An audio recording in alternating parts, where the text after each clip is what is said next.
Vishnu sir ಸಮಾಧಿ ಒಟ್ಟಿಗೆ ಏನು ನಡೀತೋ ನಡಿಬಾರ್ದಿತ್ತು ಅನ್ನೋದಕ್ಕಿಂತ ಹೆಚ್ಚಾಗಿ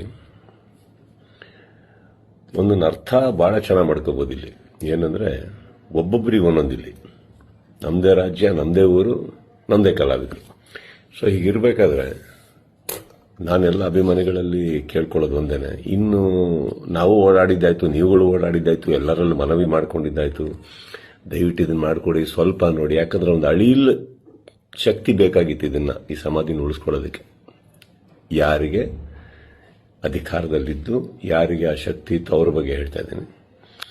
ಸೊ ಅದು ಮಾಡಲಿಲ್ಲ ಅಂದಾಗ ಇನ್ನು ಅವ್ರನ್ನೆಲ್ಲ ವಿಷ್ಣು ಸರ್ನ ನಾವು ನೋಡಿ ಬೆಳ್ಕೊಂಡು ಬಂದಮೇಲೆ ಒಂದಂತೂ ನಾವು ಕಲೀಲೇಬೇಕಾಗಿರೋದು. ಇನ್ನು ಭಿಕ್ಷೆ ಮಾಡೋ ಅವಶ್ಯಕತೆ ಇಲ್ಲ, ಕೇಳ್ಕೊಳ್ಳೋ ಅವಶ್ಯಕತೆ ಇಲ್ಲ, ಕೇಳೋ ಅವಶ್ಯಕತೆನೇ ಇಲ್ಲ, ಮುಗಿದೋಯ್ತಲ್ಲ. ಮಾಡಾಗಿದೆ, ಮಾಡಬೇಕು ಅಂತ ಇದ್ದಿದ್ರೆ ಇಷ್ಟೊತ್ತಿಗೆ ಮಾಡಿರೋರು. ಮಾಡಿಲ್ಲ ಅಂದಮೇಲೆ ಎಲ್ಲರೂ ಒಂದು ಅರ್ಥ ಮಾಡ್ಕೊಳ್ಳಿ, ಯಾರು ಏನು ಹೇಗೆ ಎತ್ತಿಟ್ರು ಇದು ನಾವೇ ಅಂತ ತೋರಿಸ್ಕೊಟ್ಟಾಗಿದೆ. ಇನ್ನಿದ್ರಲ್ಲಿ ನೀವು ಅರ್ಥ ಮಾಡ್ಕೊಳ್ಳೋಕೆ ಎಷ್ಟಿದೆ ಅರ್ಥ ಮಾಡ್ಕೊಂಡ್ಬಿಟ್ಟು ಇನ್ನು ನಾವೇನು ಮಾಡಬೇಕು ಅಂತ ನೋಡ್ಕೋಣ.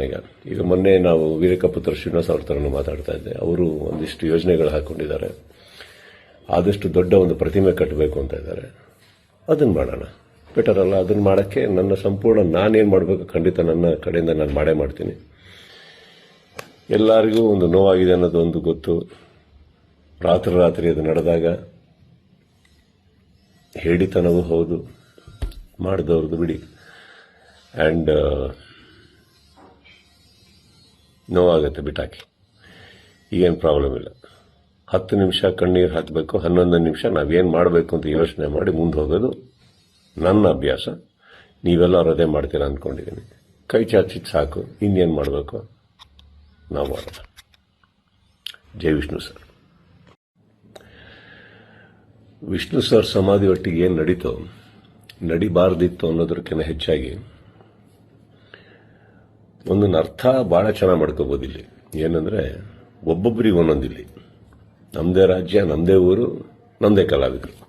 ಸೊ ಹೀಗಿರಬೇಕಾದ್ರೆ ನಾನೆಲ್ಲ ಅಭಿಮಾನಿಗಳಲ್ಲಿ ಕೇಳ್ಕೊಳ್ಳೋದು ಒಂದೇನೆ, ಇನ್ನು ನಾವು ಓಡಾಡಿದ್ದಾಯ್ತು, ನೀವುಗಳು ಓಡಾಡಿದ್ದಾಯ್ತು, ಎಲ್ಲರಲ್ಲೂ ಮನವಿ ಮಾಡ್ಕೊಂಡಿದ್ದಾಯ್ತು, ದಯವಿಟ್ಟು ಇದನ್ನು ಮಾಡಿಕೊಡಿ, ಸ್ವಲ್ಪ ನೋಡಿ. ಯಾಕಂದ್ರೆ ಒಂದು ಅಳಿಲ್ ಶಕ್ತಿ ಬೇಕಾಗಿತ್ತು ಇದನ್ನ ಈ ಸಮಾಧಿನ ಉಳಿಸ್ಕೊಳ್ಳೋದಕ್ಕೆ. ಯಾರಿಗೆ ಅಧಿಕಾರದಲ್ಲಿದ್ದು ಯಾರಿಗೆ ಆ ಶಕ್ತಿ ಇತ್ತು ಅವ್ರ ಬಗ್ಗೆ ಹೇಳ್ತಾ ಇದ್ದೀನಿ. ಸೊ ಅದು ಮಾಡಲಿಲ್ಲ ಅಂದಾಗ ಇನ್ನು ಅವ್ರನ್ನೆಲ್ಲ ವಿಷ್ಣು ಸರ್ನ ನಾವು ನೋಡಿ ಬೆಳ್ಕೊಂಡು ಬಂದಮೇಲೆ ಒಂದಂತೂ ನಾವು ಕಲೀಲೇಬೇಕಾಗಿರೋದು. ಇನ್ನು ಭಿಕ್ಷೆ ಮಾಡೋ ಅವಶ್ಯಕತೆ ಇಲ್ಲ, ಕೇಳ್ಕೊಳ್ಳೋ ಅವಶ್ಯಕತೆ ಇಲ್ಲ, ಕೇಳೋ ಅವಶ್ಯಕತೆನೇ ಇಲ್ಲ, ಮುಗಿದೋಯ್ತಲ್ಲ. ಮಾಡಾಗಿದೆ, ಮಾಡಬೇಕು ಅಂತ ಇದ್ದಿದ್ರೆ ಇಷ್ಟೊತ್ತಿಗೆ ಮಾಡಿರೋರು. ಮಾಡಿಲ್ಲ ಅಂದಮೇಲೆ ಎಲ್ಲರೂ ಒಂದು ಅರ್ಥ ಮಾಡ್ಕೊಳ್ಳಿ, ಯಾರು ಏನು ಹೇಗೆ ಎತ್ತಿಟ್ರು ಇದು ನಾವೇ ಅಂತ ತೋರಿಸ್ಕೊಟ್ಟಾಗಿದೆ. ಇನ್ನಿದ್ರಲ್ಲಿ ನೀವು ಅರ್ಥ ಮಾಡ್ಕೊಳ್ಳೋಕೆ ಎಷ್ಟಿದೆ ಅರ್ಥ ಮಾಡ್ಕೊಂಡ್ಬಿಟ್ಟು ಇನ್ನು ನಾವೇನು ಮಾಡಬೇಕು ಅಂತ ನೋಡ್ಕೋಣ. ಈಗ ಮೊನ್ನೆ ನಾವು ವೀರಕಪುತ್ರ ಶ್ರೀನಿವಾಸ ಅವ್ರ ಥರನೂ ಮಾತಾಡ್ತಾ ಇದ್ದೆ. ಅವರು ಒಂದಿಷ್ಟು ಯೋಜನೆಗಳು ಹಾಕೊಂಡಿದ್ದಾರೆ, ಆದಷ್ಟು ದೊಡ್ಡ ಒಂದು ಪ್ರತಿಮೆ ಕಟ್ಟಬೇಕು ಅಂತ ಇದ್ದಾರೆ. ಅದನ್ನು ಮಾಡೋಣ, ಬೆಟರ್ ಅಲ್ಲ? ಅದನ್ನು ಮಾಡೋಕ್ಕೆ ನನ್ನ ಸಂಪೂರ್ಣ ನಾನೇನು ಮಾಡಬೇಕು ಖಂಡಿತ ನನ್ನ ಕಡೆಯಿಂದ ನಾನು ಮಾಡೇ ಮಾಡ್ತೀನಿ. ಎಲ್ಲರಿಗೂ ಒಂದು ನೋವಾಗಿದೆ ಅನ್ನೋದು ಒಂದು ಗೊತ್ತು. ರಾತ್ರಿ ಅದು ನಡೆದಾಗ ಹೇಳಿತನವೂ ಹೌದು, ಮಾಡಿದವ್ರದ್ದು ಬಿಡಿ. ಆ್ಯಂಡ್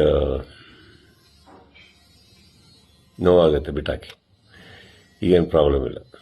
10 ನಿಮಿಷ ಕಣ್ಣೀರು ಹಾಕಬೇಕು, 11 ನಿಮಿಷ ನಾವೇನು ಮಾಡಬೇಕು ಅಂತ ಯೋಚನೆ ಮಾಡಿ ಮುಂದೆ ಹೋಗೋದು ನನ್ನ ಅಭ್ಯಾಸ. ನೀವೆಲ್ಲರೂ ಅದೇ ಮಾಡ್ತೀರಾ ಅಂದ್ಕೊಂಡಿದ್ದೀನಿ. ಕೈ ಚಾಚಿದ್ದು ಸಾಕು, ಇನ್ನೇನು ಮಾಡಬೇಕು ನಾವು ಮಾಡೋಣ. ಜೈ ವಿಷ್ಣು ಸರ್.